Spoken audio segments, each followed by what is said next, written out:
जी हाँ दोस्तों, सुशांत सिंह राजपूत केस में कहा गया था कि सीबीआई खुलकर जांच कर सकती है, लेकिन बहुत कम लोग ये बात जानते हैं कि सीबीआई के सामने भी कुछ बंदिशें रखी गई थी।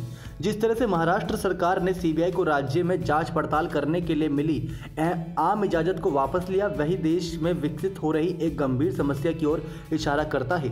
देश की प्रमुख जांच एजेंसी को अब राज्य में किसी तरह की खोजबीन शुरू करने से पहले हर केस के लिए अलग से राज्य सरकार की अनुमति प्राप्त करनी होगी।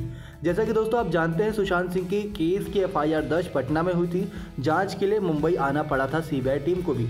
ऐसे में अगर खोजबीन करनी है तो पूरी तरीके से महाराष्ट्र सरकार पे उनको निर्भर रहना था। ऐसा करने वाले महाराष्ट्र देश इकलौता नहीं बल्कि पांचवा राज्य है, यानी कि पांचवा राज्य ऐसा बन गया कि अगर उनके राज्य में कोई भी सीबीआई टीम को जांच करनी है तो उनकी अनुमति और उनके आदेश के अनुसार ही जांच का नज़रिया और दिशा रखनी होगी।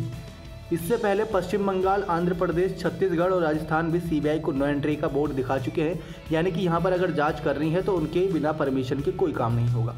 केंद्र सरकार के इशारों पर काम करने वाली एजेंसी सीबीआई को काफ़ी पहले से ही कहा जा रहा है।